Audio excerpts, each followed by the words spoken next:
tidak tahu, cuma itu ada saya baca-baca sih dari teman-teman bahwa dia minta maaf karena maafin mam, itu aja dia.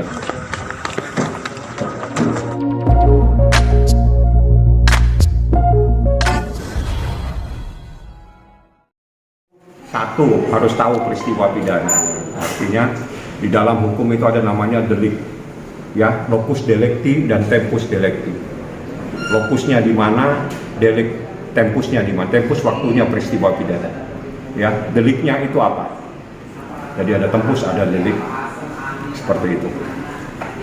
Ada lokus. Jadi semua itu harus tahu dulu. Lokusnya itu di mana peristiwa itu terjadi.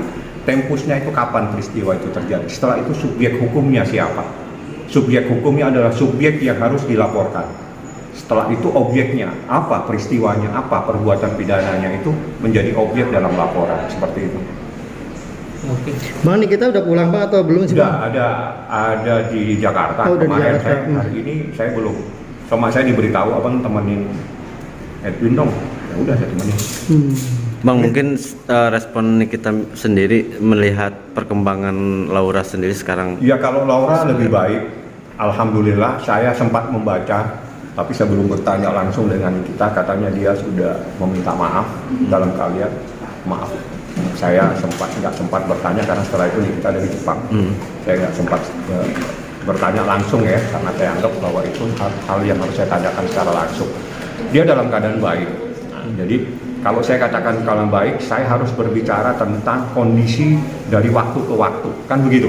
Kondisi dari waktu ke waktu memang jauh berbeda pada saat pertama kali dia diajak untuk ke Polres Metro dan ke rumah sakit. Itu jauh berbeda pada saat diajak kembali dia untuk ke rumah sakit untuk visum yang kedua kalinya tersebut. Jadi supaya clear kenapa ada dua kali, yang pertama itu visum pada saat posisi dia dalam keadaan masih datang bulan, sehingga diperlukan hal yang lebih khusus itu dalam keadaan dia lebih bersih, supaya betul-betul tidak ada sangkaan, tidak ada sesuatu. Maka setelah dia tidak datang bulan, dalam keadaan dia bersih, maka dilakukan visum kembali, seperti itu.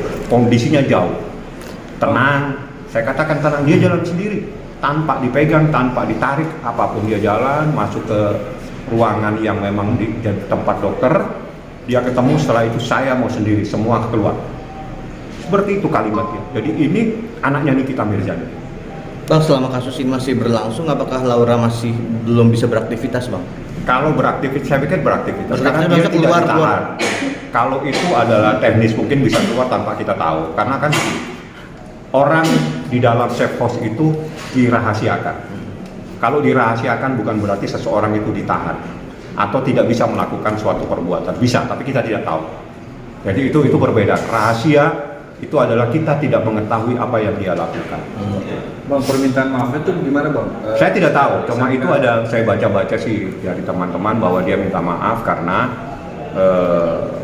maafin mam, itu aja dia ngomongnya. Saya nggak sempat komunikasi secara mendetail, apalagi setelah itu ada info itu, setelah itu kita ada di Jepang. Jadi saya tidak sempat bertanya, apalagi saya lihat lagi sama anak-anaknya. Jadi biar aja dia selesaikan liburannya bersama anak-anak. Tapi geram juga nggak Bang mendengar statement